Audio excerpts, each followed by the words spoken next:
Vous avez envie d'avancer, de voir votre entreprise évoluer ou de créer une entreprise qui va prendre un envol rapide, alors regardez cette vidéo.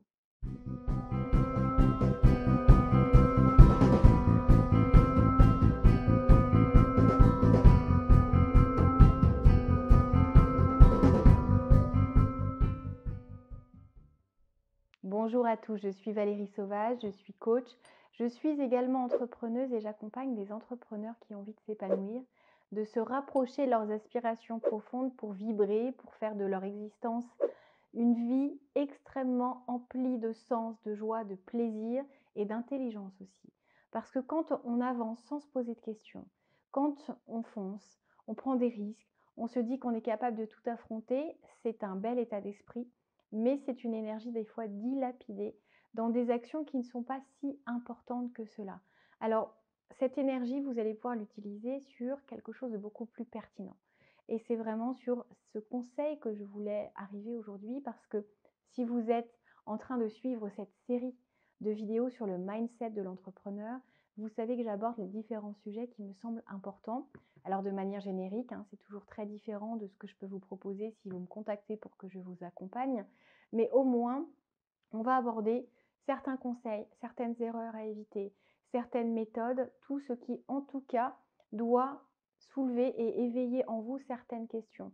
Ça vous permet de vérifier où vous en êtes, de déplacer le curseur, de savoir ce que vous avez envie de développer et d'améliorer pour grandir, pour avancer vers vos rêves et pour avoir des résultats encore plus impactants. Parce que l'entrepreneuriat, c'est absolument merveilleux, mais il y a énormément de facettes, des choses plutôt plaisantes, des actions un peu moins que vous pouvez déléguer ou qui ne sont pas forcément essentielles. Et c'est important de toujours vérifier l'impact de ce que l'on fait, de ce que l'on produit sur notre vie, mais aussi sur les résultats de notre entreprise. Alors, c'est important de comprendre que dans votre aventure entrepreneuriale, il y a un conseil vraiment très pertinent, celui que je voulais vous offrir aujourd'hui, qui va vous aider à vous éparpiller. Il faut comprendre que parfois, on a tendance à vouloir faire 1000 choses en même temps, vouloir suivre un premier projet, répondre à une autre opportunité, gérer quelque chose de beaucoup plus opérationnel et puis parfois être vraiment dans la construction de la stratégie. On finit par être à tellement d'endroits que nous ne sommes nulle part.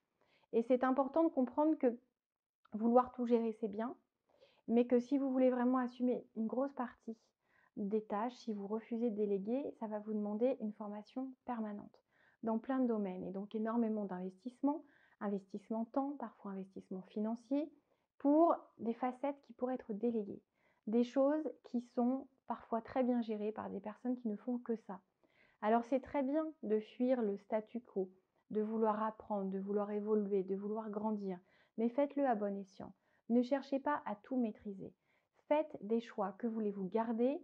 Sur quelle partie de votre création d'entreprise vous êtes le plus utile? Alors au départ, vous allez me dire, je suis tout seul, donc je suis utile partout. Vous n'êtes peut-être pas utile partout, vous avez sans doute des choses à faire, mais là encore, même tout seul, même en se lançant, même en auto-entreprise, vous pouvez tout à fait vous faire aider. Vous pouvez déléguer à des coûts qui sont tout à fait raisonnables. Vous pouvez même bénéficier, si vous avez besoin, de développer votre stratégie ou votre visibilité, votre notoriété, votre mindset, ne pas avoir à investir sur vos propres fonds. Si vous êtes auto-entrepreneur, notamment, il y a des fonds chaque année qui vous sont alloués, ça monte en général jusqu'à 1 400 € pour vous former.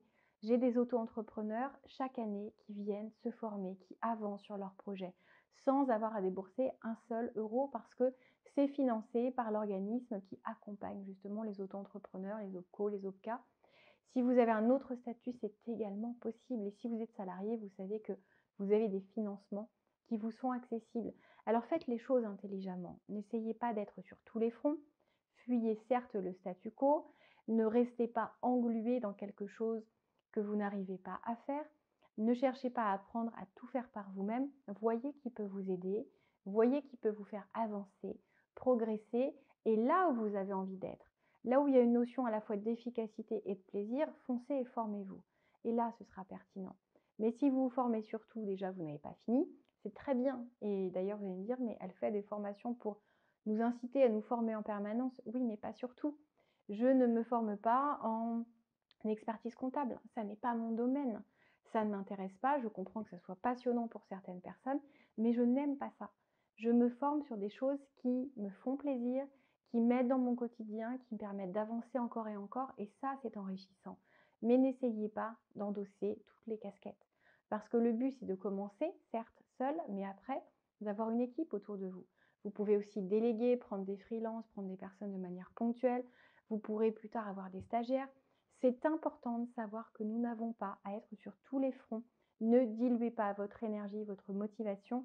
Formez-vous, utilisez vos fonds à la formation, c'est un conseil essentiel. Et ça va vous mettre aussi dans cette dynamique chaque année de croissance, d'aller vers une nouvelle formation pertinente.